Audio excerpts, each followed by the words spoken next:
Oh, that's it. Oh, Oh, that's how that worked. oh yeah. That's how that worked. Wiggle that button a little bit. Oh. Welcome to the Tampa Bay Breakfast Club. I'm your brother John. This Kiana. This program is being brought to you as part of the New Image Project of the Community Development and Training Center, aka See That? See that? And we'd like to thank y'all for tuning in, helping us to redefine what's cool. And yeah, we here every Monday, Wednesday, and Friday.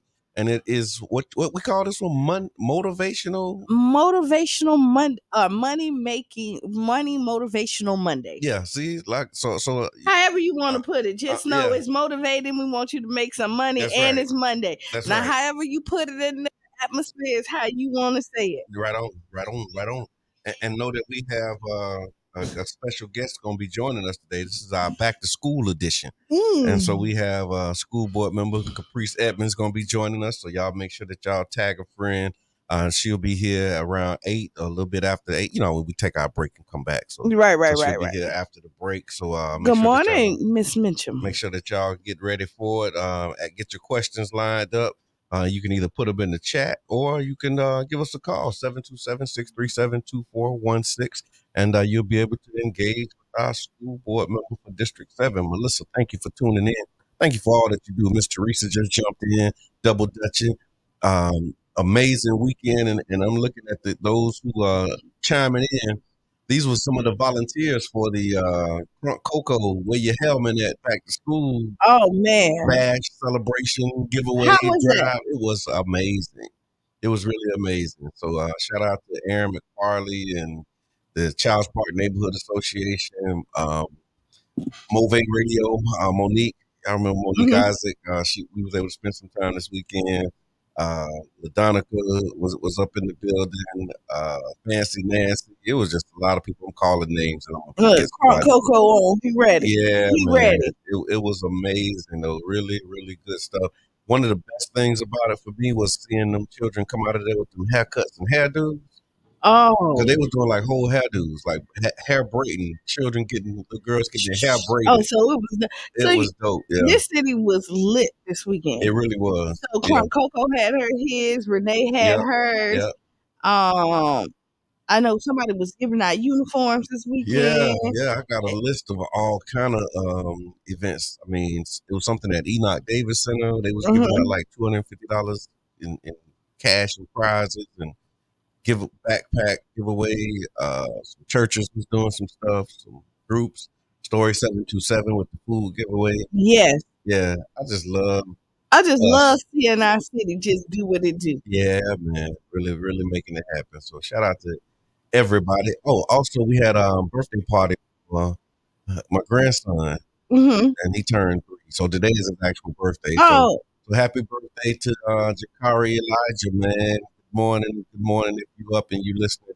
Papa, I love you, man. Oh, so since school about to start back up, you gonna have to start doing your shots out again? I am. Well, they walking to school now. Oh, so they ain't even listening to the radio. Yeah, they walking to school. Oh man. Yeah. They up and at them. No more, waiting and riding.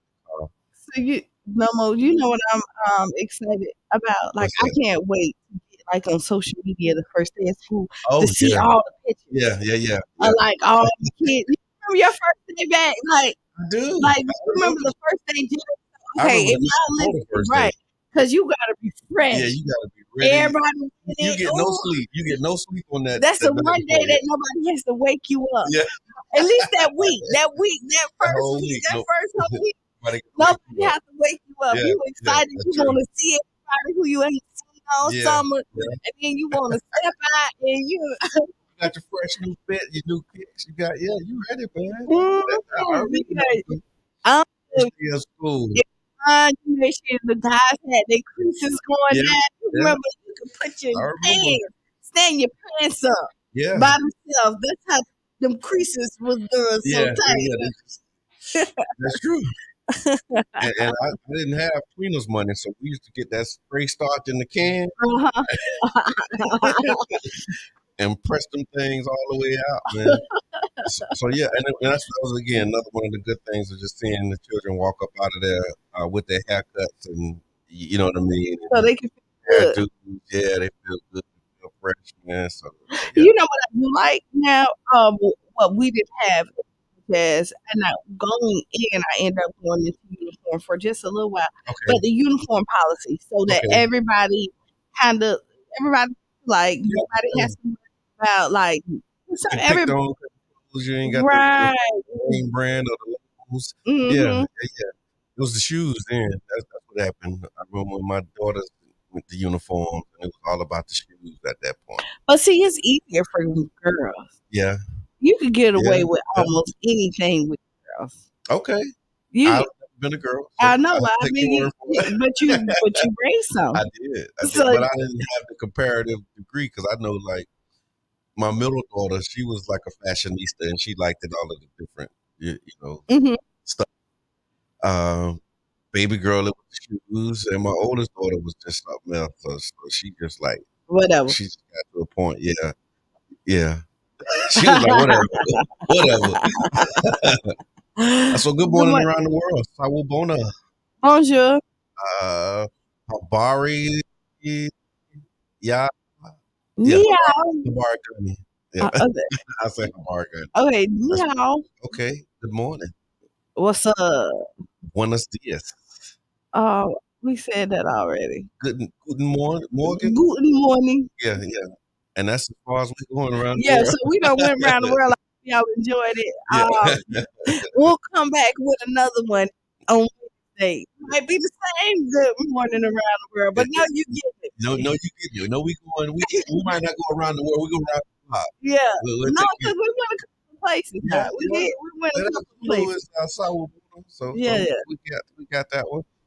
Crystal, yeah. Good morning, Crystal. You gonna help us go around the world? I see my wife is on. Good morning, Uh-huh. sweetie.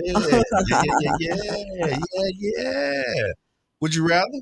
All right. Would you rather run it? All right. So, would you rather have the ability to speed read books or read minds? Would you rather have the ability to speed read books or read minds? Mine. Okay. Tell me why. Put it in the chat, y'all. Would you rather be able to speed read books or read minds? Yeah. Put it in the chat. Let us know what you think. Would I you rather? said that really quick. You did. I really did say Yeah. that really quick. You did. You did. Tell And me I'm trying to think why I said it so quick. Why minds? Why Why minds? Why mine? minds? Why? Inquiring minds. You know why? It's Yeah. because I study people. Okay. And so I like to know why people like how they operate, why they do what they do. Yeah. So like I would like to study the mind because sometimes a lot of times people take stuff personal. Right. You know what I mean? And I always say like a lot of stuff don't have nothing to do with you. Right. And so like if you could read their minds and their thought process of why they did what they did, Okay. maybe there's some rationale there that you can make with them. Or even with yourself. Okay. Okay.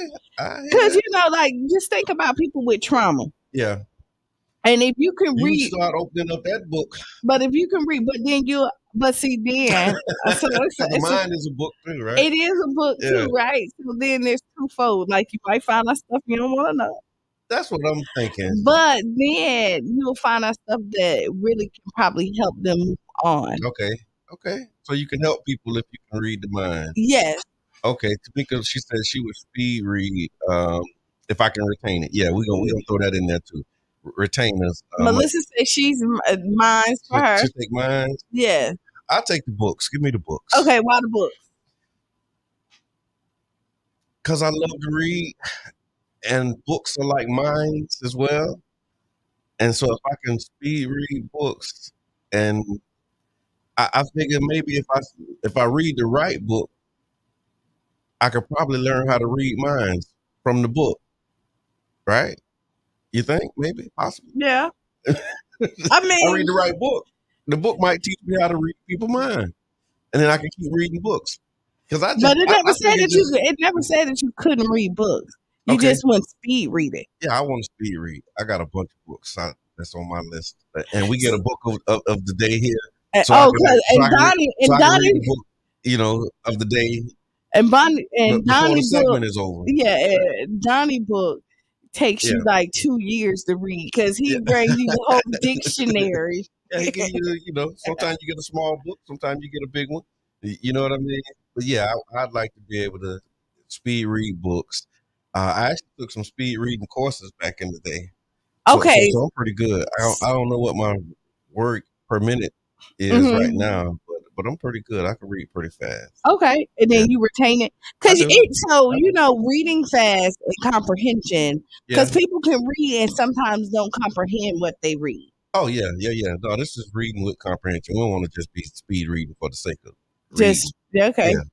That's like reading minds, just like but you don't remember what you right. What so I would read minds to help more people. Okay. That not would to be nosy. Not all up in people's space. This is small. I can't see what where we at. What some of the comments, Miss Teresa. She said speed reading is preferable for me. I sincerely believe that reading is the window to the world. Absolutely. Reading is fundamental. Hey, Jake Ann, good morning. Thank you for tapping in. Crystal said, well, intuition is a form of reading minds. I don't want to know how anyone. Wait, hold on. I don't want to know anyone anymore. Okay, my bad. I told you I need my That's okay. I'm with you. I don't want to know any more than what my intuition can tell me. Give me speed reading, please. I hear that. All right. You can say I have enough problems keeping up with what's going on in my own head. I don't need anyone else's stuff. I hear that. That's the truth, boy. You start messing around in people's head. Fact. Yeah. Dr. Brittany's on. Thank you for jumping in. Jake Ann says people's lives are private for a reason. I'd be scared. Yeah. Yeah. The question we asking is, would you rather be able to speed I'm read really minds over here or by read myself, books? I think. Oh, minds? Yeah, I think I'm over here. I thought I saw. Oh yeah, minds. no, we got one with minds. Yeah, you be. Would you rather be able to speed read books or read people's minds? Would you rather? I don't know. So I mean, I like the idea of speed reading. Like this is a good one. But I definitely would go with. I think I would still stick with them because. So I'm a fixer. Okay. So I will have to admit I don't like that. I know how to, for the majority part, take myself out and not take stuff personal. Okay. So because I can know. But I mean, that's because you ain't hearing what's really in their head. But then you might hear something behind that smile. That'll be like, oh, really? Really? I knew it. I was right. I was right about it. Wow. So y'all continue to put it in the chat. The tag a friend, man. Let them know that the Tampa Bay Breakfast Club is on again. We have the Back to School edition. Special guest will be joining us, school board member Caprice Edmond. So also today, this week in history, today is Professional Speakers Day. It's Professional Speakers Day is celebrated on August 7th every year. The day is an occasion to celebrate all the people who stand up in front of an audience. These people talk about different topics to inform, educate, persuade, and encourage people to take action about things that matter to them. Professional speakers have an enormous impact on the lives of the people who listen to them. Teaching, persuasion, or entertainment, no matter what the goal of the speakers, they all influence people who hear them talk. Professional speakers engage in public speaking, which is also known as oration. They speak to different kinds of audiences, either live on stage or pre-recorded videos, and today is Professional Speakers Day. So I'm glad you said that. This is Professional Speaker Day, right? Mm-hmm. And I think you and I are speakers. Okay. Right? And they are listening to the Tampa Bay Breakfast Club. Mm-hmm. So, since it's official. Okay. The Speakers Day. Yep. Y'all need to send stars. Send stars. Show your love. Show your love. So if you've never seen stars, if you've never sent stars before, here you go. Facebook give your first 200 for free, right? Mm-hmm. If you get the 200, send them to us because we appreciate it. Then, if you've already received them before, then you know they're still a piece. And like any great deal, the more you buy, the cheaper they are. Yep. So send us some stars, donate to the station because y'all like the speakers that's coming through the mic. That's right. This is official speaking day. Yeah, professional speakers day, y'all. And you know what? Not like to get off topic. Today is August 7th. Yep. Today is my grandfather, anniversary. He passed away in 92. Wow. Yeah. Wow. Happy anniversary. Yes. Yeah. That's what's up. Yes. The 7th. August 7th. Mm-hmm. So they said public speaking is one of the number one fears that people have. Thank you, Jake Ann, for the stars. I appreciate you. I see Marsha Brown is on here as well. So public speaking anxiety. A lot of people have anxiety about public speaking. It's known as glossophobia. I can believe it. Glossophobia. It's a common fear that many people experience, and they have like different reasons why people are afraid of public speaking. Like, how about you? Like, you don't mind getting up, standing up?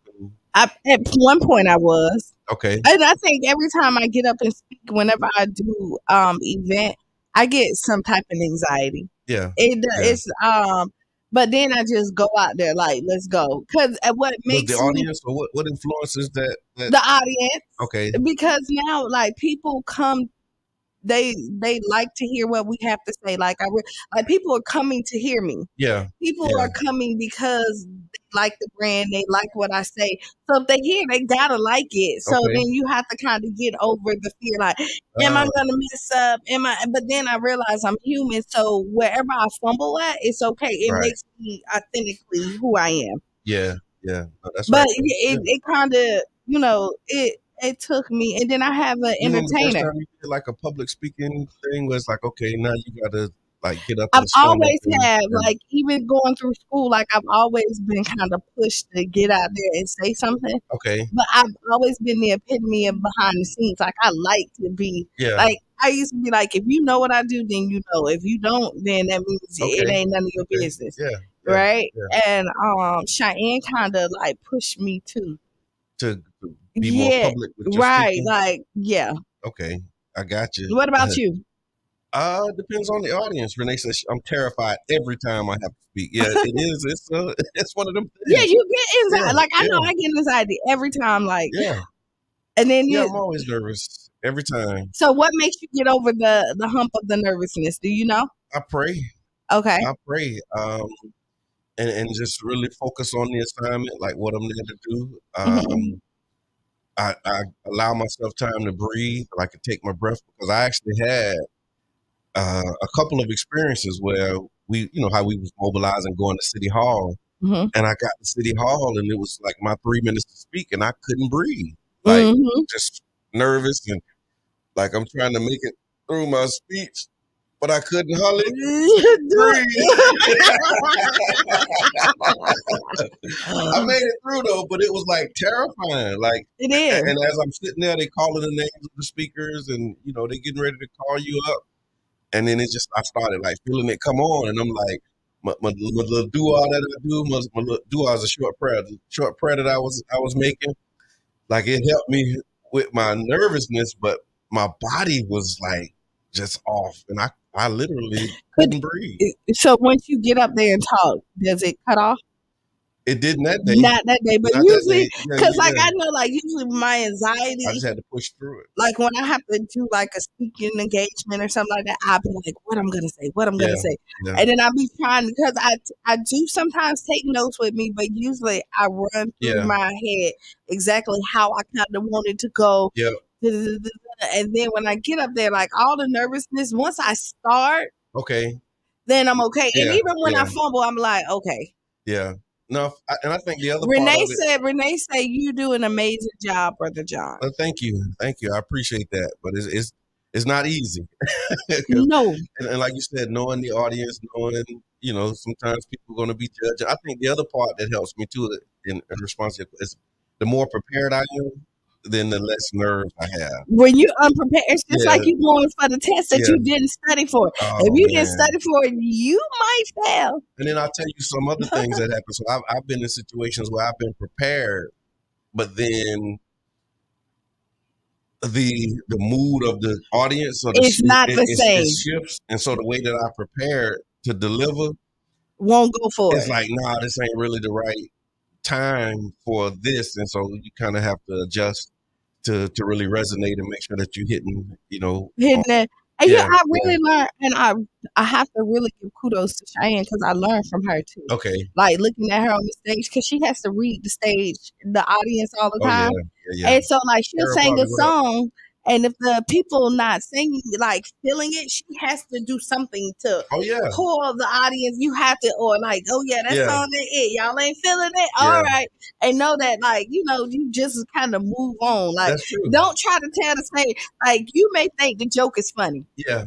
But if the room don't keep trying to force them. Once you realize you're in a hole, the first thing you do is stop digging. And just get on out. just keep moving, get on with it. But they said fear of judgment is one of the reasons, and one of the most significant reasons that people fear public speaking is the fear of being judged or evaluated negatively by the audience.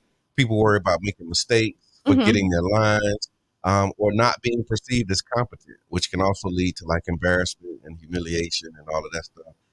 We see. Remember when Floyd Mayweather got up there and read, and then 50 Cent. I remember just the aftermath. And then and then 50 Cent went and like kind of blasted.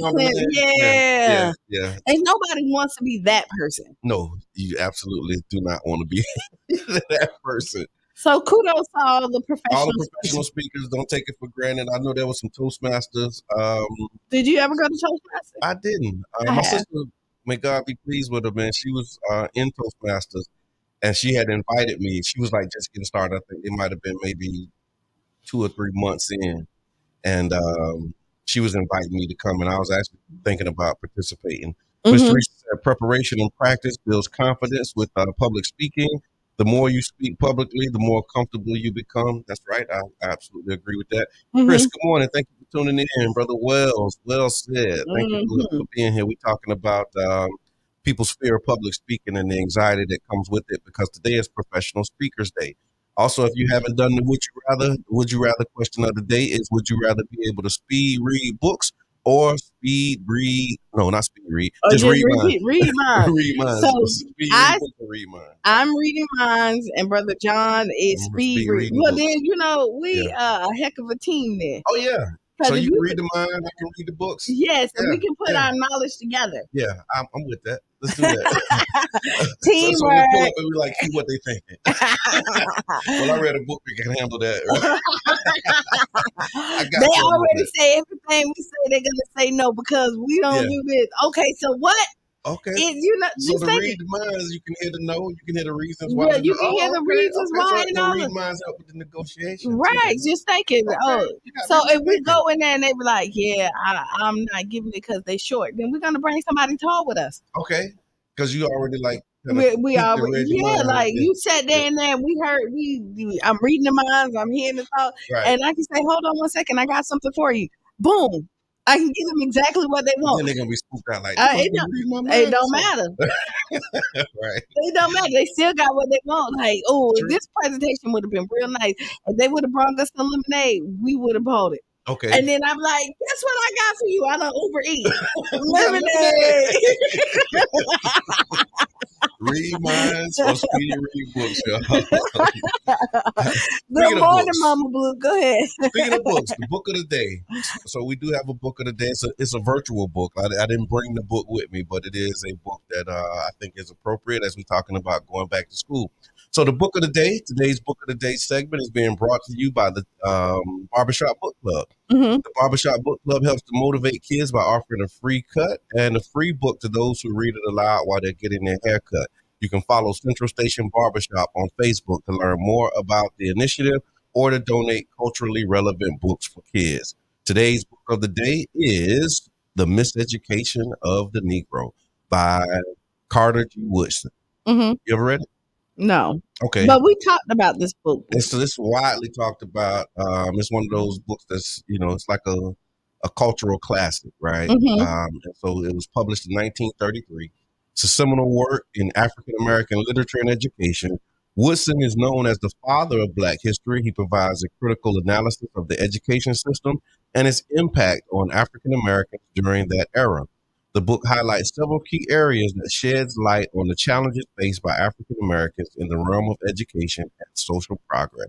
And some of the takeaways from it, he talks about the misguided education system, and he talks, and it's interesting as I was reading this snapshot. Mm-hmm. They frame it as though it was like a real long time ago, and so 1933, well, that's 90 years ago. But when you look at that in the context of world history, like that wasn't that long ago. Yeah.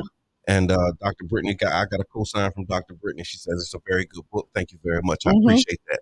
But in the book, he talks about the Wilson argues that the education system, they say, of his time perpetuated.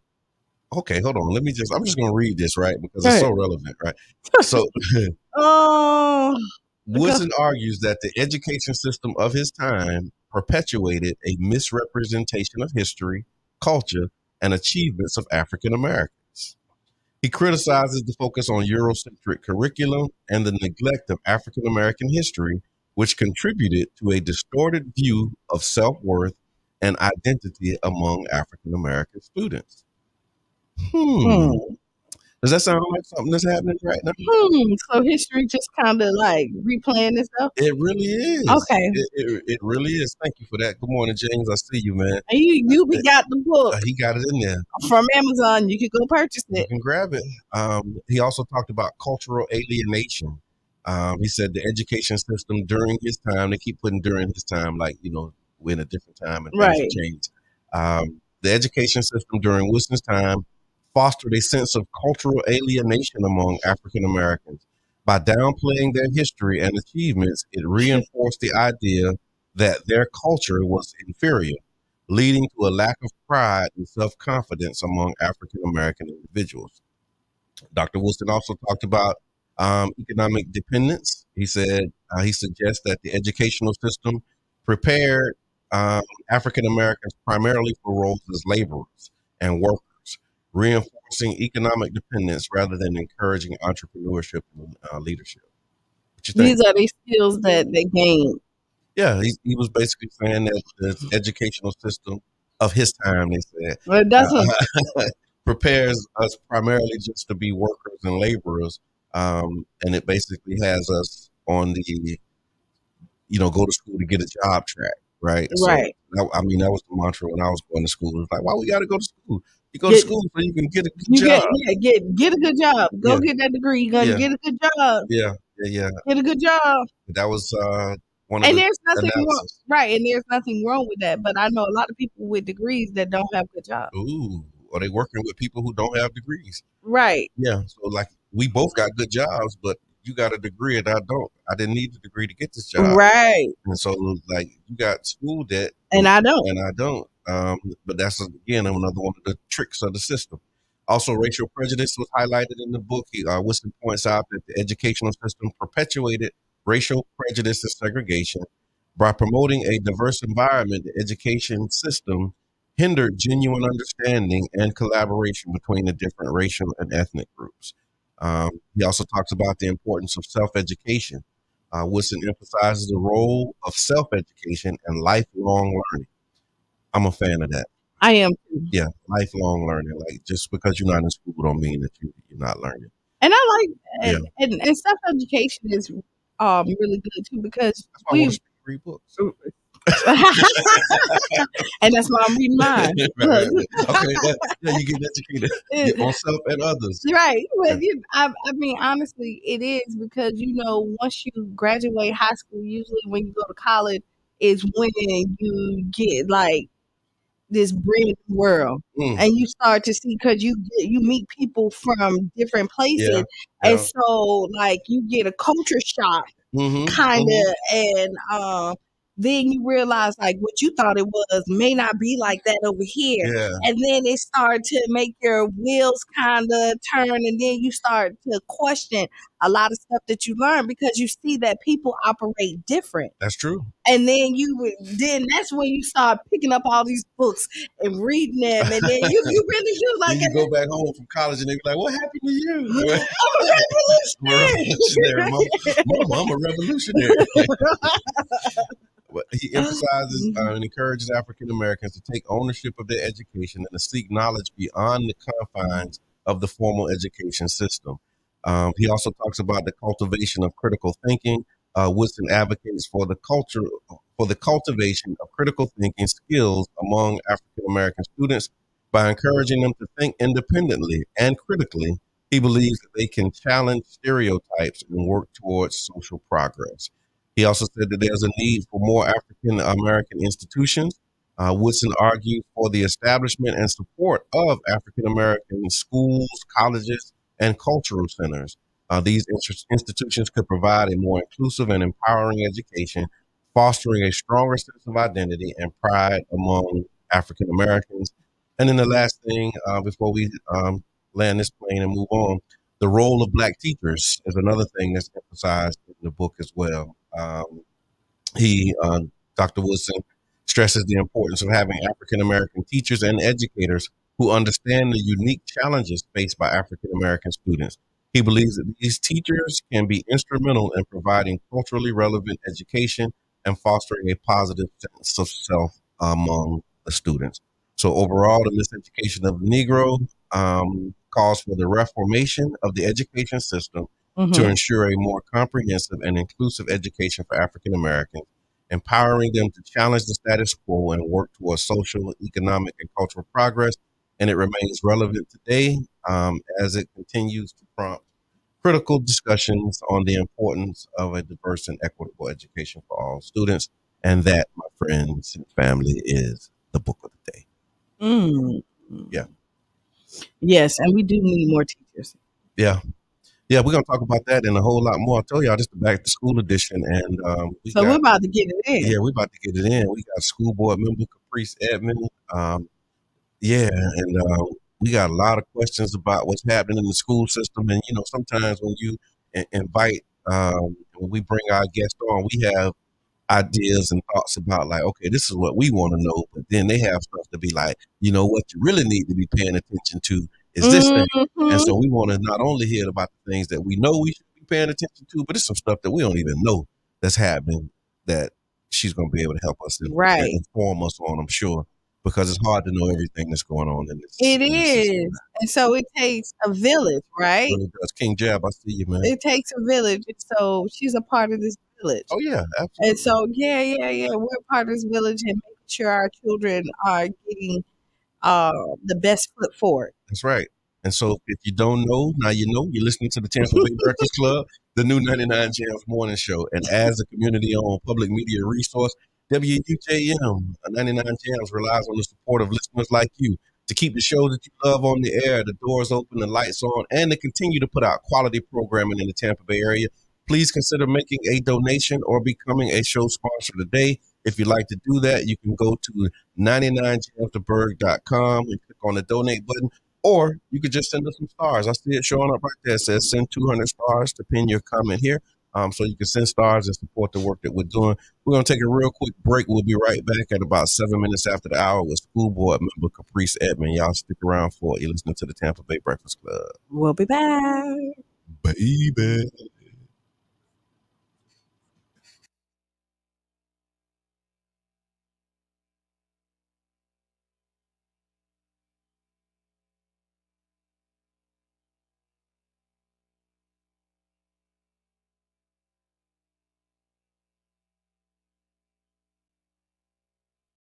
Hello, I'm Gabe Ortiz, and this is WEDU Arts Plus. Based out of St. Pete, the Tampa Bay Breakfast Club is a morning radio show about hip-hop life and urban culture. Meet the hosts who inform and empower their listeners.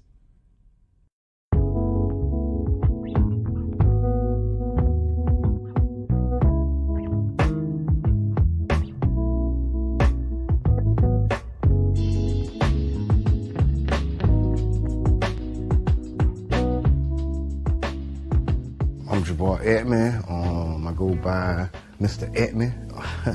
My role, I'm a host and I'm co-founder. My name is Brother John Muhammad, Your Brother John, yourbrotherjohn.com. And my role on the Tampa Bay Breakfast Club is host, or co-host. I just go by Kiana. Sometimes you may hear the guys call me Q. I may say Q just depending on my personality that day. And I'm the female of the crew.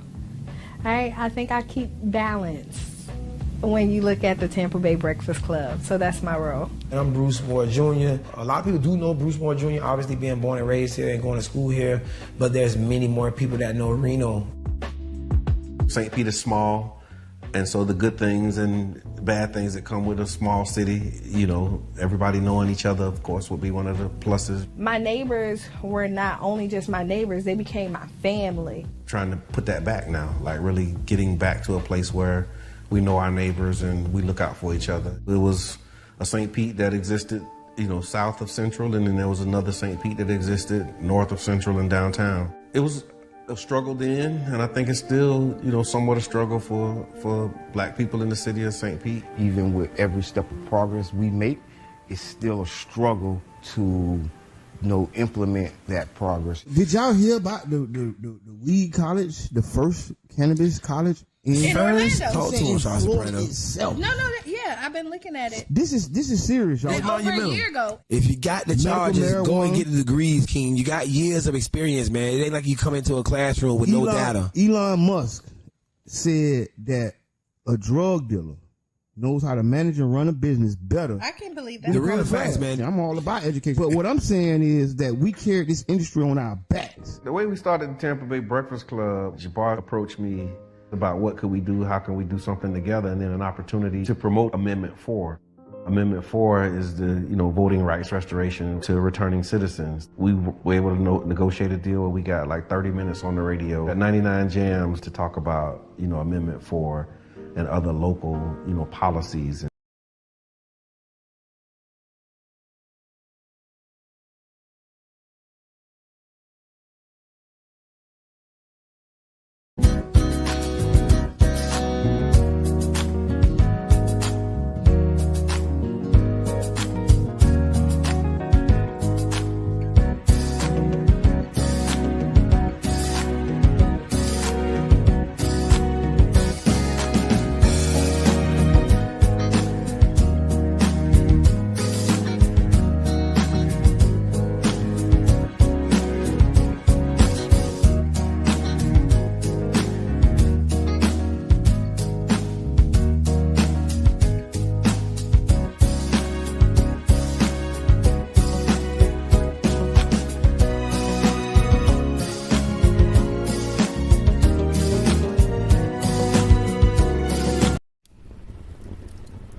It was the best of times, it was the worst of times.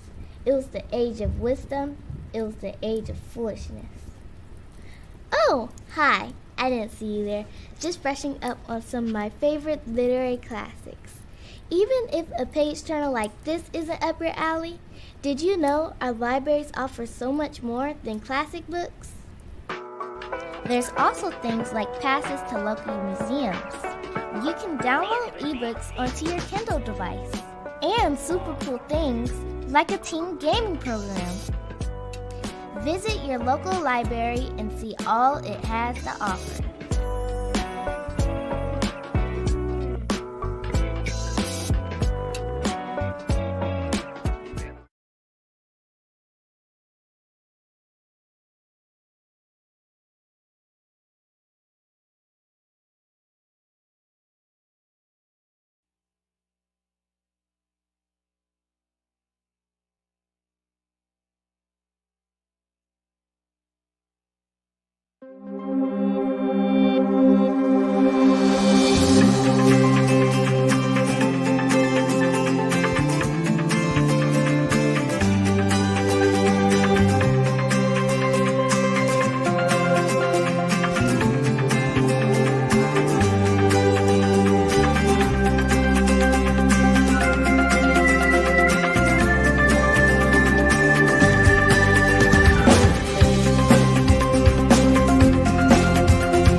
Yep. And just like that, we back, y'all. Yes, Welcome we back. are. Welcome back to the Tampa Bay Breakfast Club. I'm your brother John. This is Kiana. And this program is being brought to you as part of the New Image Project of the Community Development and Training Center, aka CDAT. CDAT. And we would like to thank y'all for tuning in, helping us to redefine what's cool. We on break back? Yeah. I'll take it. I haven't took it back yet, but I'm about to. We on break, but not really no more. And we actually are back with our guest in the building. Not really a guest, but a guest today. Yes. A guest of the show, school board member, Caprice Edmond. Is she really a guest? She's family. That's what I'm saying. Like, it's like kind of, a couple of times now. Yeah. You've been here a few times, and I think no time like the present because of what's happening in the world of education and all of that. Yeah, there you go. That's a little better. Yes. And so just all that's happening in education and knowing that we're going back to school. 3 days. 3 days. This summer went by fast. Did it? Maybe because I ain't have kids in the house. No, it seemed like it was kind of long. This was a long one. You worked all summer, that's why. Yeah. This was your first summer, really, not saying you didn't work before, but you had your new position and you was kind of everywhere. Yeah, but it still seemed like they got out a little earlier and going back. Now, it just feels like an extended break. I don't know. Am I tripping? You tripping. Because we used to get out in June. Now they get out in May. But used to get out in June, but we didn't start it early. It was in late August. It was August last year. No, last year. But I'm talking about when we started. But we didn't go back to school until late August. Like the 20th. Yeah. Yeah. So we got. I'm gonna tell you true story, right? Go ahead. True story. So I used to for maybe 3 school years that I can remember. It might have been more.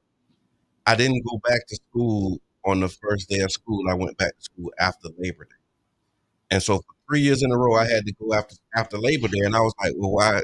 I never knew why. Mm-hmm. But as I got older, I realized that we got, the household income came the first of the month. Oh. And so school started at the end of the month. And in some households, you run out of money before the end of the month and it don't come back to the first of the month. Right. And that was after Labor Day. So I always went to school for like 3 years after Labor Day, and I never knew why, but it was just because my mom didn't have the resources to be able to get me them fresh outfits and all of that. So I'll be at a new school.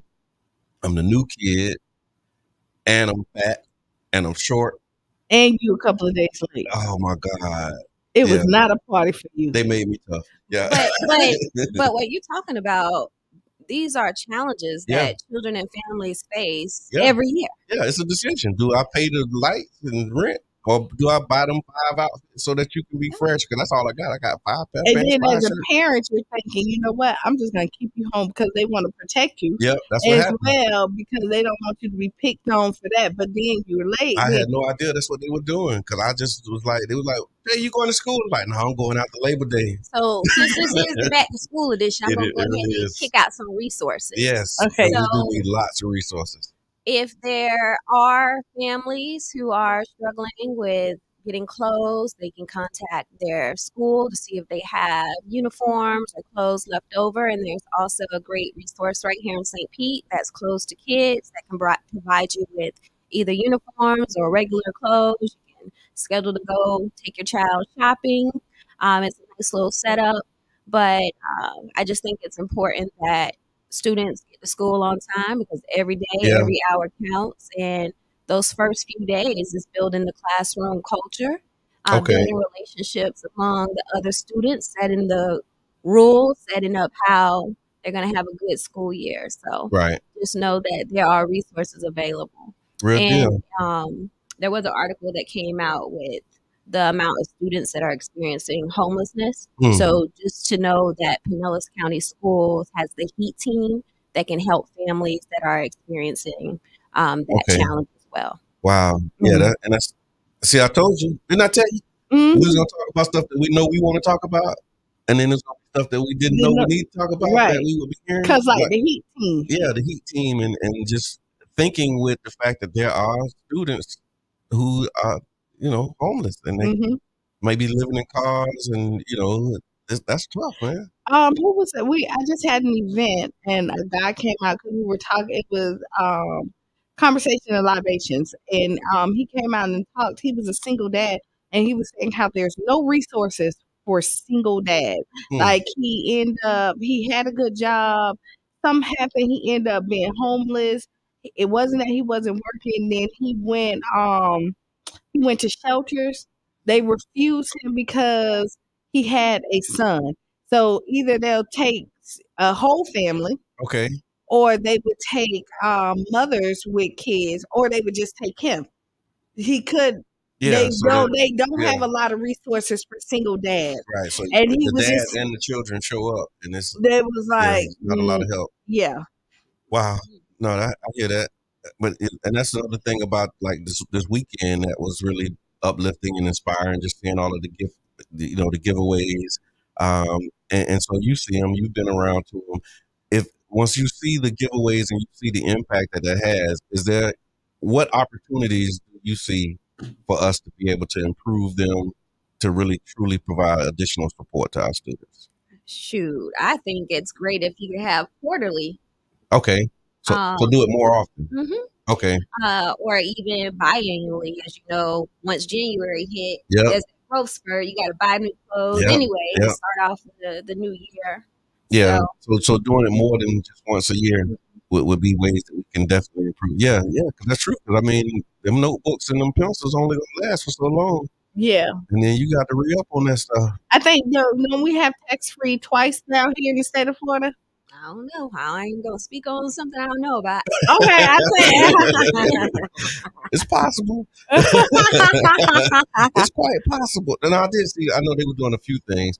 So we got some questions in the chat. Ms. Teresa says, does the HEAT team really do anything except arrange transportation for homeless children? Serious question.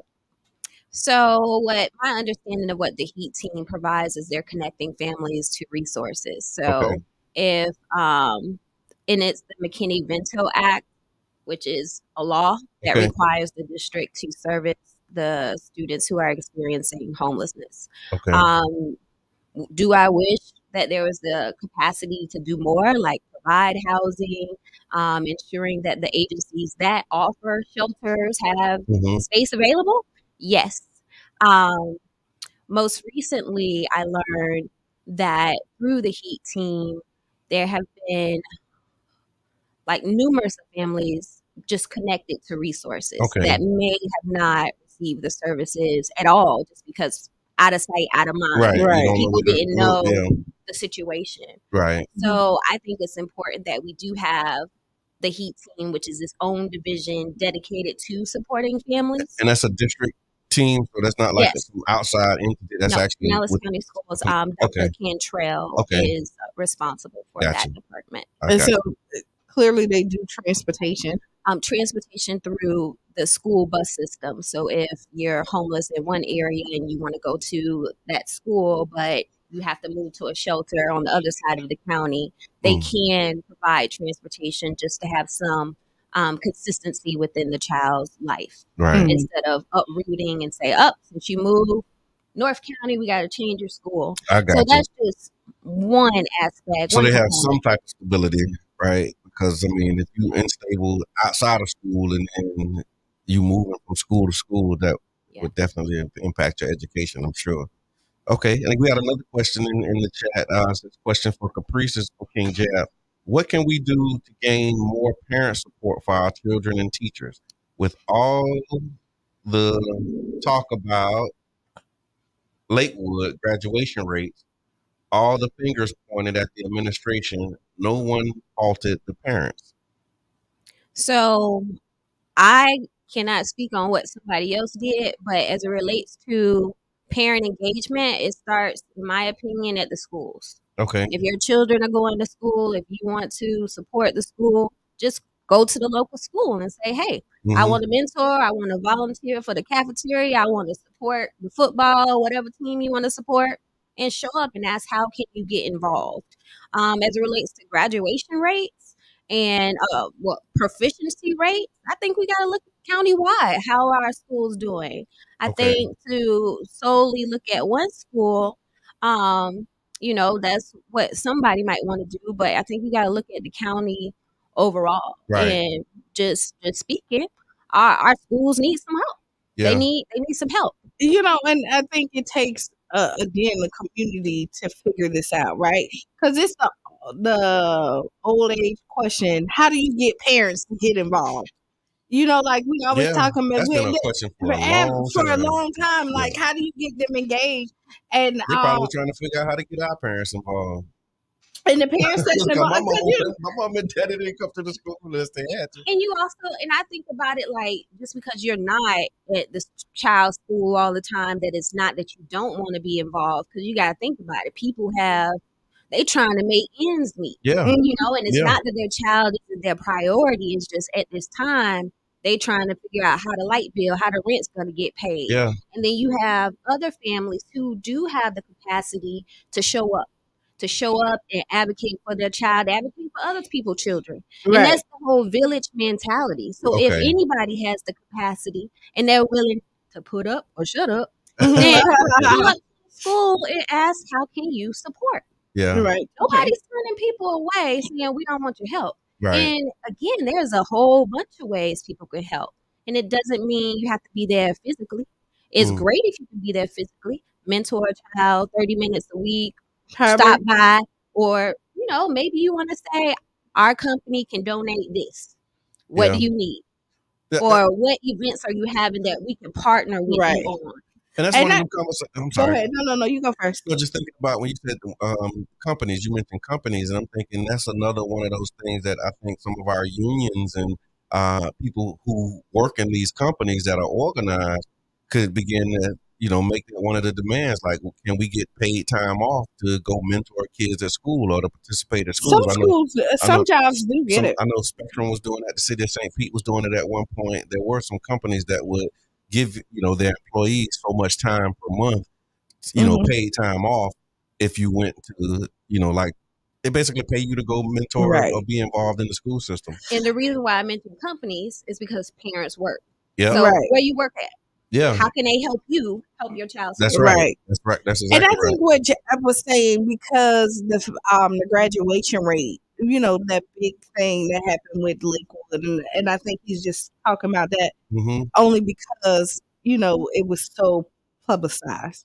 And what he was, and I've heard him talk about it on multiple occasions. His real question or issue is the fact that it's so much focus on the administration and not enough because there was like that balanced approach. Like, okay, it's not just on the school system to educate your children and make sure that they're proficient. Right, because at this point everybody has a portal. Okay, you can log in and see what your child is doing every day. Right. And if you're not keeping up with the progress of your child, then you're mad because now the administrator dating. Like, sometimes parents gotta take responsibility as well. Yeah. Like, it is your job to parent. Yeah, and it's a lot of nuances. And that's it. Because, and I'm trying to not get into specific schools, but I think that a child in the 9th grade or the parent don't know how many credits they need to graduate. You get to be a senior, and like it's more than the parents that kind of made that happen. Yeah, that's true. So it's going to take all of us to make sure that people know what the kids need in order to graduate, and that the parents are making sure their kids are doing what they need to do to take those steps. And again, it's not just at one school; it's countywide. Yeah, when you start grade level blank. By the end of 9th grade, how many credits do you have? Are you on track? And that's something I learned that the district is monitoring monthly. Is the number of credit? Okay. So is it still 24 credits to graduate? That I don't know. I ain't been in school in a long time. I ain't know how many it was when I was there. I just was I knew it was 24. It was 24. Yeah, it definitely was 24. Dang, boy, I had a rough education. I'd be like, dang, boy, I had time in Pinellas County school system. Did you know that you now can work and earn volunteer credit for Bright Future scholarships? So that was made into law. So now students, they able to work and get credit for the volunteer hours. For like a paid job. Yep. Oh, that's good. Oh, nice.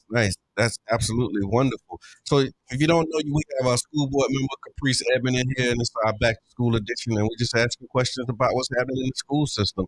I saw some things in the chat. Maxwell Elementary has over 60 homeless families. There was a question in here somewhere. So, Brother John, while you looking for that question, I do want to just say thank you to Jab for putting that question out there regarding parent involvement, because that's crucial. Yes. You know, if parents aren't emphasizing the importance of education and behavior and all of those pieces, then when the kids go to school, they're not going to have respect for the teachers, etc. Question: hard. Do you know if Gary Jackson, good morning, if they're still doing progress reports? Yes. That like people have to sign, because you know everything's on portal now, so they be like, yo, you know, just look at it on the computer. Like, is there progress reports that physically go home that the parents have to sign? Did you know? I would be interested in, I'm not quite sure, so I'll just speak for my own experience. Mm-hmm. I know as an elementary school parent, I get the progress report and we have to sign and return it. So I'm not quite sure if that's happening on the I can tell you just some of the experiences that I had recently with my grandchildren. It's a lot, right? And I don't want to start like dominating the conversation, but it's a lot when we talk about parent involvement and knowing, like it's like parents have to be a part of that orientation, because if you're not at the orientation and you're not getting what the expectations are, because each school may be different, each teacher might operate differently, and so you have to really establish that relationship with the school and also that relationship with your teacher, because one teacher may send progress reports all the time, and another teacher might just send the report card when they get it, or you know what I'm saying. And so it's like differences in the approach. And there's a calendar when that all is supposed to go out. Yep, that's true. So if it's not happening, make sure you follow up with the administration or the teacher. Hello, caller. Introduce yourself. I don't know if Facebook can hear you, but go ahead. This is King Jab, and I'm not really keep harping on this, but I thank y'all for going on. My biggest concern is, as a volunteer and as a single point provider, I directly see the disparity of who's volunteering at our school. Okay. To cry out for our community to get involved. I understand there's a lot of single parents, but it's exactly what I said, the village effect. And we should at least have one adult in our village to represent each one of our children in that school. And it doesn't have to be in sports or whatever, just to be sure that it's somebody there makes. I hear that, man. That's it. I appreciate it. Appreciate it. Thank you for calling. But you know, he's right. I mean, it's it's something that we talk about all the time, right? And there's ways to kind of, you know, when you're in fundamental school, it's required. Yeah. I don't care what you did, you're gonna be there. Yeah. At that school board meeting, you're gonna be at the PTA meeting and make sure that your signature is on there, because you know there's a requirement for your child to stay in that school. A part of the requirement is that you have to come to the PTA meetings. Right. And what he just mentioned is what we said earlier. Like, whether you're a busy parent or, you know, you just want to come out and help, get involved in anything. Yeah. Like, it don't matter. People aren't turning away volunteers. We need all hands on deck. And prior to coming in, there's a conversation about needing more teachers. Okay. So Pinellas County School is hiring for support professionals and teachers. If you're not, what are some of the things that like prerequisites that you need to be able to, you know, like qualifications? Because I remember during COVID, they were saying they were just letting anybody come in and teach at that point. So people can be a substitute. Okay. Also, if you have a degree already, I'm just thinking about me as a substitute. Hey, pull up. You make your own schedule. Also, if you have a degree already, you can transition to teaching. Some of you may know that the governor put forth some criteria that veterans can become teachers. Okay. So contact the school district. So the pathway to becoming an educator has expanded. Yeah. So what would you say is contributing to the shortage of teachers? Why aren't people beating down the doors to be in schools and in front of our children? Well, I'm hearing just from teachers themselves that they're leaving because of the salary. Okay. The cost of living has increased here, and it's hard to make ends meet. Also, because teachers have families too. They do. Right, Yeah, right, yeah. right. And the politicization, like now between the culture wars, things that what people you can used to teach. Yeah. And they're finding better opportunities. Yeah. And then you already have a degree, so and then there's like resources for people who want to change careers and shift careers. So if you want to switch gears, like it's resources for that. Ms. Teresa had a question I want to get to. What funding is the Pinellas County School District providing to the Family Works program that helps families meet the McKinley-Vento definition of homelessness? So I don't have that funding information, but I can write that down and get that information back to the Breakfast Club or you. Okay. Appreciate that. Thank you for that one. Let me see if there was another one in here. Okay, these are just comments in here. Not just comments. I appreciate that. No, because we appreciate We're looking for question marks, y'all. So can I just talk about the school board meeting that happened? Yes, let's go. So what happened? What happened at the school board? Okay, so first let me just say I am here as an individual. I do not represent the school board. I'm representing myself. Okay. And the views expressed. I have a school board member Facebook page, and that's where I share like the schedule of the board meetings and post different things on. Okay. So I am going to go ahead and put that out there again. I encourage you and invite you to attend our school board meetings. They are open to the public. If you are unable to attend the school board meetings, you can watch them online in real time.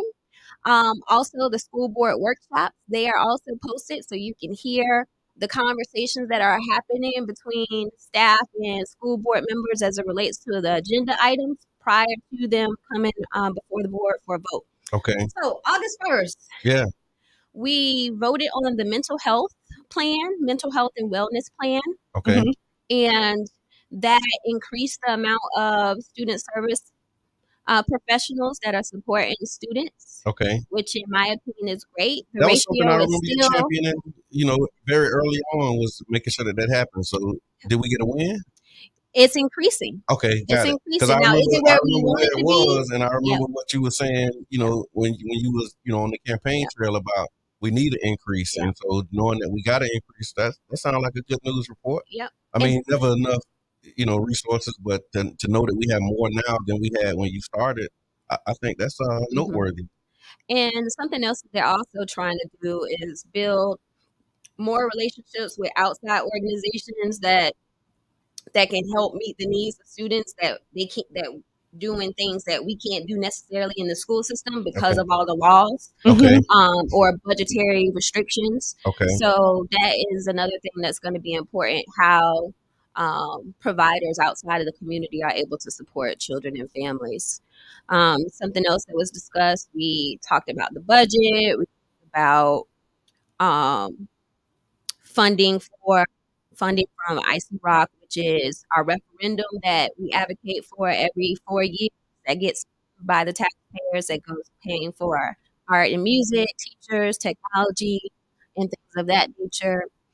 And just to talk about some of the stuff that came out in the public comments. Okay. That's something I think you all should know. Right. So some of you may have seen that PragerU is a curriculum that was approved by the Department of Education, and it specifically says that they have a goal of indoctrinating students. So PragerU, they say that's what their goal is, like it's stated. Yeah, we're trying to indoctrinate students. Yeah. Okay, got you. Just want to make sure that we're on the same page. Okay. Tracking. Now, mind you, the governor informed that there would not be any indoctrination. That's that's his whole stop woke thing, because he said woke was indoctrinating students, but PragerU and their goal and objective is to indoctrinate students. What are we doing here? So I had asked our chief academic officer if Pinellas County Schools would be using that curriculum, and I was informed no. Okay. However, during the public comments, and this is why the participation, whether you're emailing or writing, is important, because one of the parents said that the district might not be buying it, but a teacher could pull it off YouTube and play the video as supplemental material. Okay. And I'm like, you know what? She right.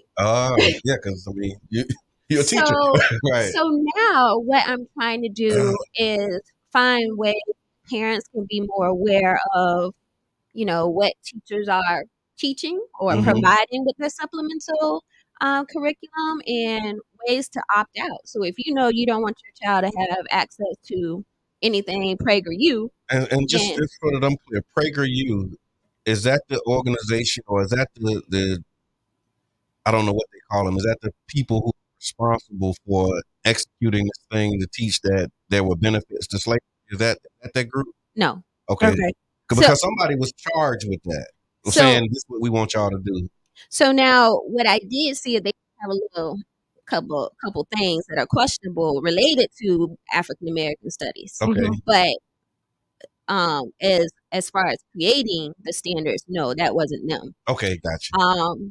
So anyway, so that's what I'm trying to look at is how can we make sure parents are aware of what supplemental curriculum is being used, because there might be some things that you don't want your child to be exposed to. And when we think about parent rights, it needs to be all parent rights. And wasn't that the whole stated purpose of this whole parental rights and education bill and all of that was to be able to give parents the type of control? So it sounds like you're saying that that's what we need. We need to be able to have that.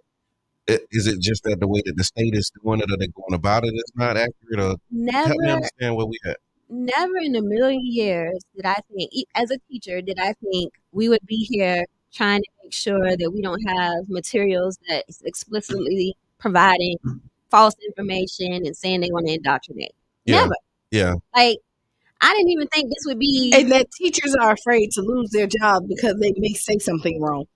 And then, and then if it's the law, like it's illegal to do it. So like there are consequences, right? If you break the law. And the views as expressed is going to be of Kiana's. And the thing is, let me say, and it's already hard for our kids to get teachers that look like them in the school system. So when you look at it, who's going to be targeted when these laws are enforced? You already know. That's what I'm saying. That's why I say the views that express, I'll take that one. We've been here a long time. But all right. So Eric Jackson has a question. Go ahead. He says, is there a way to enforce the lottery, and he says that in a cap, to support the public school system without being biased to where the support goes? Or do we keep participating and hoping a winner will invest? So I will write that question down, but as a school board, we haven't spoke about the lottery investments and how that funnels down. Okay. I believe that's more a state legislative impact. Okay, got it. Thank you for that one. Thank you for the question, Brother Eric. And then you mentioned African American studies. So at the school board meeting, I asked my colleagues to join me in writing a letter to the Board of Education asking them to revisit and revise the African American standards. Okay. That's the one that they just passed with that foolishness in it. Yes. That's views expressed. Right. No, yes. Yeah. Okay. And so now you're asking the board to take some action around that. Yes. What's the response? I won't know until Tuesday. Okay. Sunshine. I got you. So I won't know until Tuesday who all have decided to join me in writing a letter to them. Okay. However, just based off of the board meeting, Eileen Long immediately, with no hesitation, was like, I'm joining. I'll sign that letter. Okay, nice. And it's 7 of y'all, right? Yes. So you got a 7-member board. Yep. You one of 7. Look, and I got to say that because I'm one of 8, and I know the challenges that come with being one of any number, and the limitations that you have.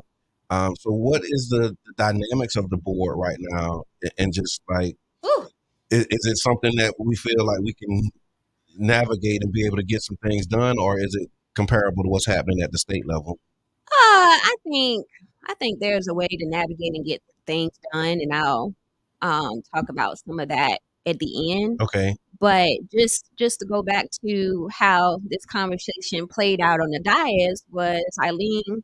She was like, no hesitation, and then we had a couple school board members say they would like to read the letter before signing on. Of course. And then who would sign a letter they ain't read? Now y'all know how this goes. Don't nobody just put out a letter. You all see the letter before you sign it. Yeah. But anyway. Okay. So thank you. But so they want to state for the record, I'd like to see the letter before I sign it. Like, okay. So do you open your car door before you get in it? So I just whatever makes people feel good on saying that. Yeah. Okay. And then that's yours.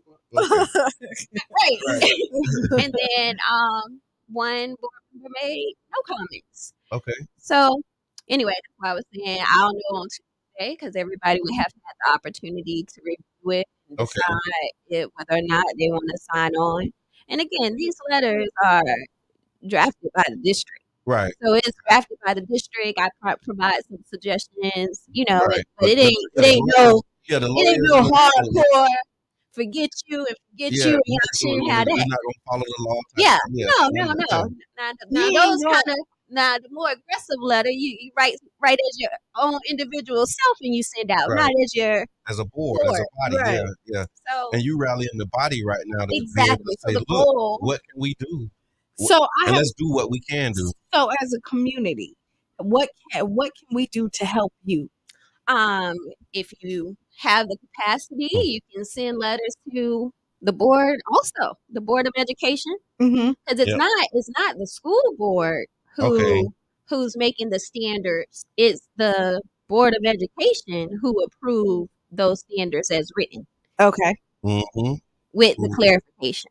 So when we know who's doing what, that way we can have our efforts more targeted. So the people who need to make the changes or have the power to make the changes is the Board of Education who made that vote on July 19th. Right. Okay. Which has everybody like scrambling, and teachers are scrambling because you have lessons and things that you might have already had prepared that you got to go back and look at. Is that how that works? So our district didn't purchase social studies curriculum because they knew that the standard revisions would be occurring. Right. So if we're able to have them go back to the drawing board with the standards, we can have more accurate history portrayed. Right. And then just thinking about that, and I know you're talking specifically around the school system and school board, but just what are your thoughts on like seeing the direction that the state is going and how we as a community can respond? Like, okay, we can't teach it in school, but that don't mean it can't be taught. So it was Juneteenth at the Woodson, and I talked about this, that we are going to have to be responsible for telling our own stories. The community can do that. I think it's Faith in Florida that's doing something with the pastors, where the pastors can download the African American History Toolkit. Right here, we have the Woodson. We have Miss Gwen Reese doing the African American Trails. Like, we have we have the Freedom Schools. Yep. They just had their graduation, I believe, was on Wednesday. Yes. Like, we have things going on right here in the community. And if you think about it, Pinellas County has a lot of history. We have the cemeteries up in the Clearwater area, like right there in Gulfport. Like, there's a lot of history that we can be sharing with students. And since I'm talking about that, the district does intend on incorporating local history into the curriculum related to the standards. And the district has been one of 11 districts rated exemplar for how they teach African American history. Okay. So we give some kudos and some shout outs. So we doing something right, but is it legal? We're gonna be in some good trouble when the governor find out. And so when we talk about the support, this one. Well, this is our funding. Yeah, this is we're this not is in us. it. This is like, because I know part of it is that, like, when he said he was cutting out some stuff, you couldn't even get outside funding to come to the school to still teach it. But they can't. You can't teach in your own house and in your community. I mean, homeschool. Like, I homeschooled.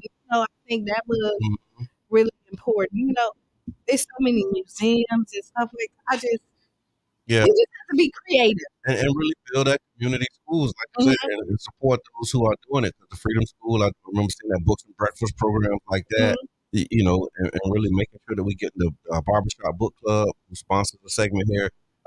Just making sure that we get the materials to our children, and then we start really taking more ownership of their education. Like it's like we're being forced to do it. Parents are the first teacher. Yeah, I'm telling you, and man. it takes a village. Like all the things, but it's easier to say than sometimes to actually execute and implement, and really just being able to trust the village to know that, man.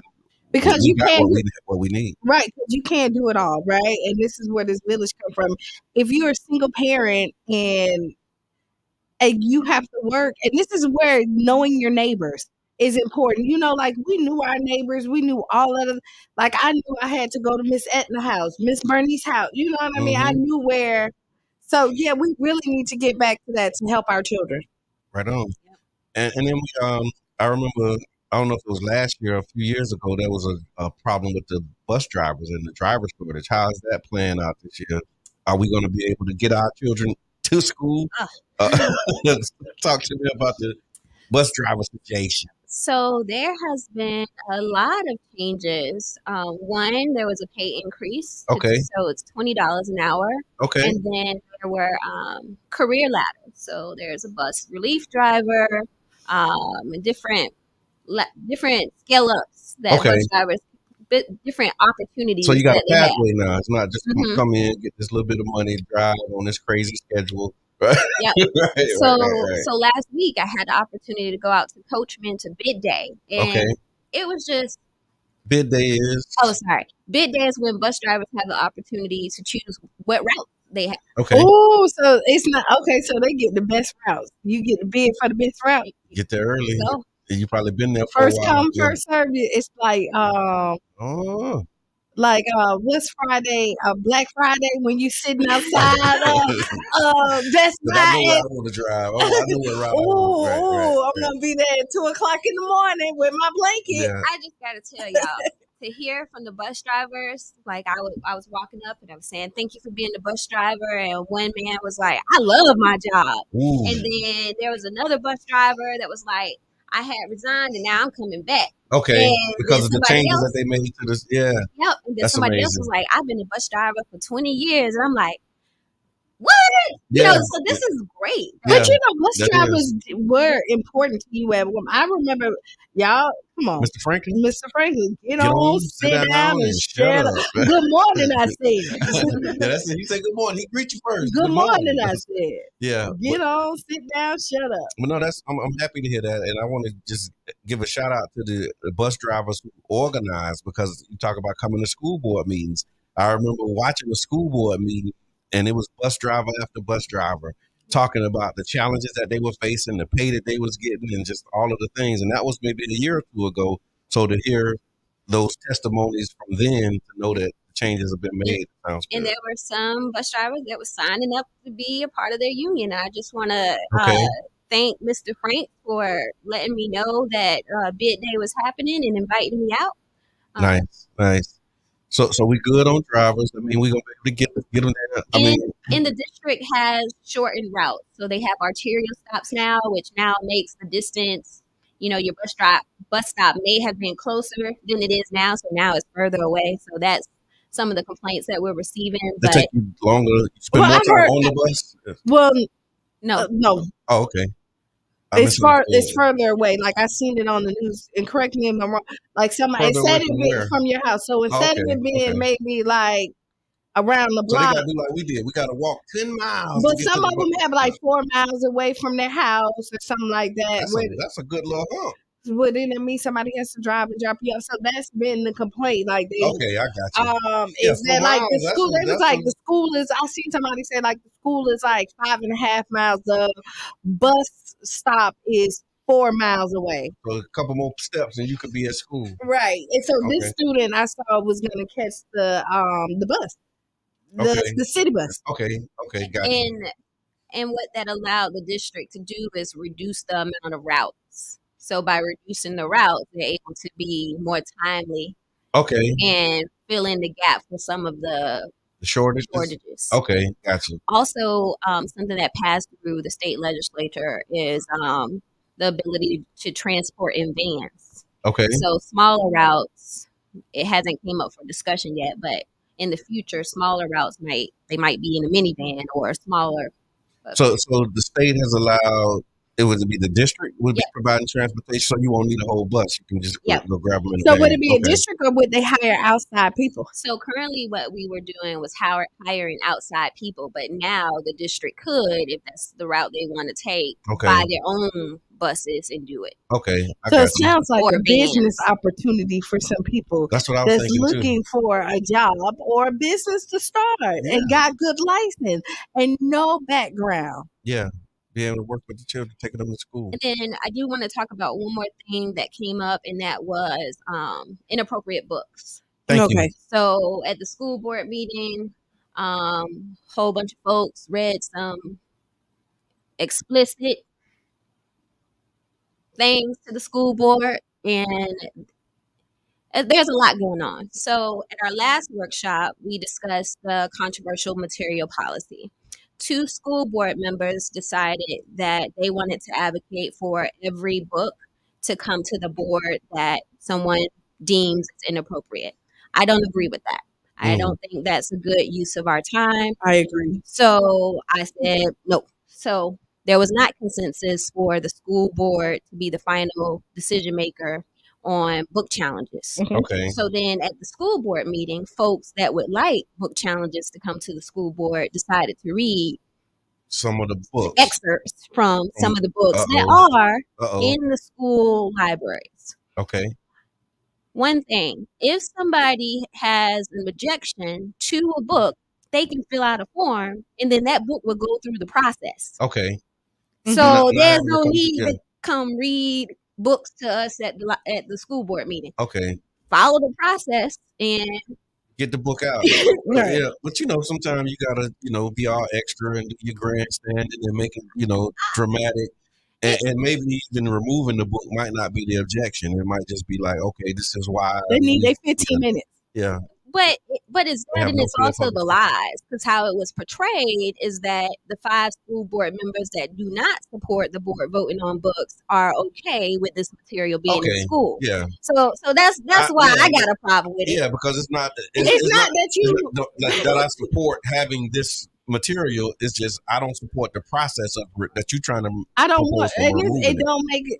We can't get nothing done. Is every meeting I have 50 parents sitting up here bringing books, reading inserts on why when we really could have been getting stuff done for real. And we already have a system that's set up that works pretty well. Yeah.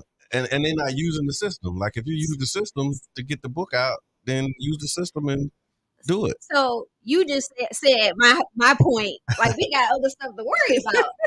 And you're supposed to read the book from cover to cover.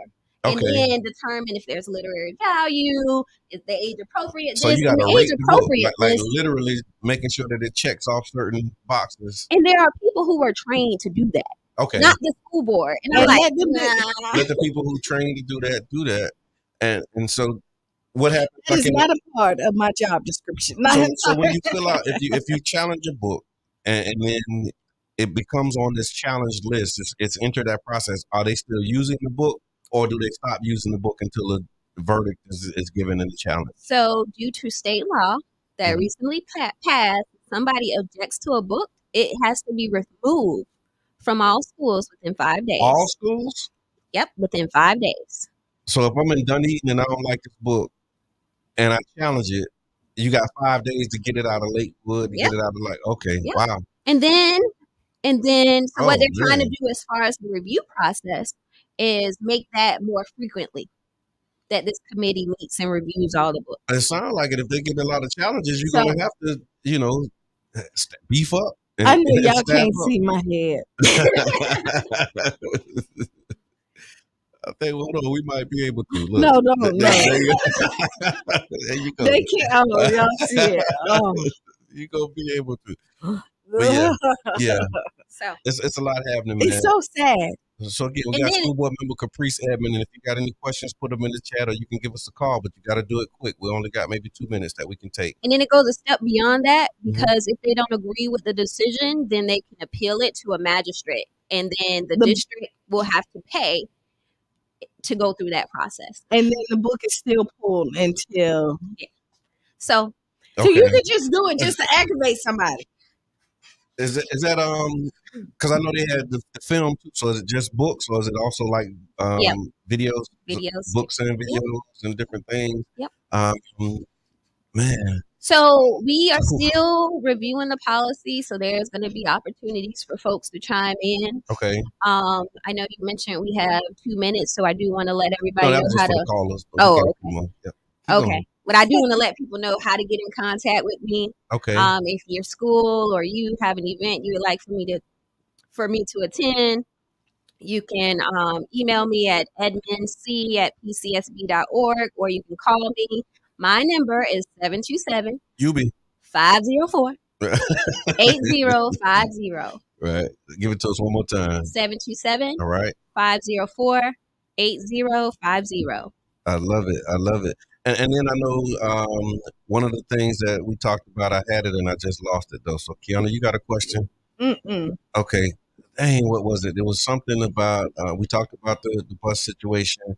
We talked about the book bans, videos, discipline. I remember, was it last year, maybe a year before that, you were working on the interlocal agreement and did the work around, policing in schools, and any updates for, how we doing as far as those agreements and, our children and the discipline disparities that we experienced a while back? So there still remains a disparity, and the Bridging the Gap plan is available online for all to see. Okay. I advocated for an external equity audit, and the recommendations and results from that, they're back in. Okay. So I'm going to take some time to review that. So slow down. So you recommended an equity audit, external equity audit. Equity is one of the words that they like to use.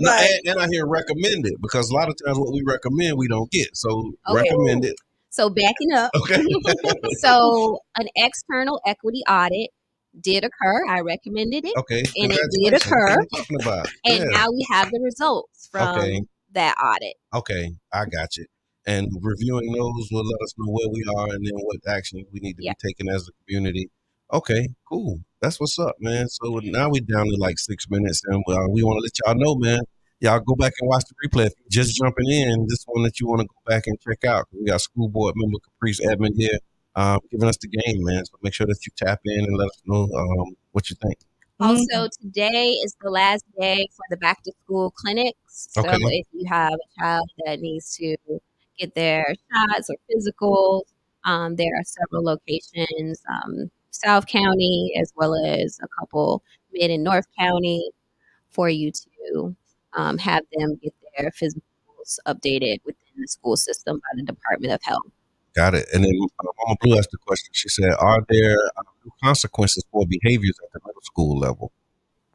Has the discipline... I wouldn't say there are new consequences. Okay. But something that passed through the state legislature is teachers' rights. So if a teacher gives a student a consequence and the principal either gives the student a harsher or lesser consequence, that principal has to inform the teacher. Okay. I got you. And then here's a question. We'll try and frame it a little bit before we get into it, but knowing that we're short on time. We talked about parental engagement and parental involvement in the schools. Ms. Rose Hayes says, what about parents that are made to feel uncomfortable or unwelcome by staff? Could you address that, please? If anyone's made to feel uncomfortable at their school, they can email the school board directly. They can contact the principal, or they can contact the area superintendent of that school. Okay. Now, what happens when the board receives a complaint similar or like that, complaining about a school? It goes back to the school principal to find out what's happening. Okay. And then how is that situation rectified? Okay. So you can notify your school board member, and once you flag it for them, then they start that process of follow up. It's almost like the police, where you file that report, and now it's like in this office of professional standards, and then they can, give the staff member the talking to or the training that they need in order to make sure that they're not making parents feel well. And that's a great point, Miss Rose. I'll speak for myself. I think it's important that everybody feels welcome and like they can go to their child's school. If there's anybody that's not feeling like they can do that, you need to speak up. Right on. All right, so we got 3 minutes left. What would be like if there was something that I know we covered a lot of ground, but if there's something that you missed or something that you want to reiterate, please let us know. Please, please, please, if you are able to volunteer or mentor at a school, do so. Schools are accepting donations, especially schools in the zone. They are accepting uniforms, supplies. Also, if you have a business and your business wants to support the school, whether it's through the PSTA, PTA, or SAC, contact the principal of that school. Again, it takes a village, all hands on deck. Let's make it a great school year. And if you'd like to get in contact with me, my email is edmondc@pcsb.org, or you can call me. My number is 727-504-8050. Thank you very much. And we got that in the chat. UB said we need to stick together like them buddy system against certain people. You're right. You're right. And then King Jab put a link in here as well. He says volunteer fingerprinting. He has the website. We'll actually pin that to the chat. And so if you need fingerprints and then background checks for your volunteer work, King Jab got you. So make sure that y'all holler at him and get that in. Kiana, final thoughts. Be the change you want to be and see. Write down those 5 names. Get ready for this school year because it's quickly approaching. 3 days away. It's here. And so, thank y'all for tuning in. Again, this is the Back to School edition. We really appreciate y'all. We got a lot of things happening this month. And so, y'all stay tuned. We'll be back on Wednesday for What's on Your Mind Wednesday. Make sure that y'all call in, tap in, join the conversation. Up next, we have Sister Hughes, Total Praise. Make you lose your shoes, shout all around the house. So y'all stick around for Sister Hughes. She'll be on right after this. This has been the Tampa Bay Breakfast Club. I'm your brother, John. This is Kiana. And school board member Edmonds. And we out. Oh, you a fan. You watch it for real. You know how we do this for real. You already know. Y'all make it a great day. Believe and do good.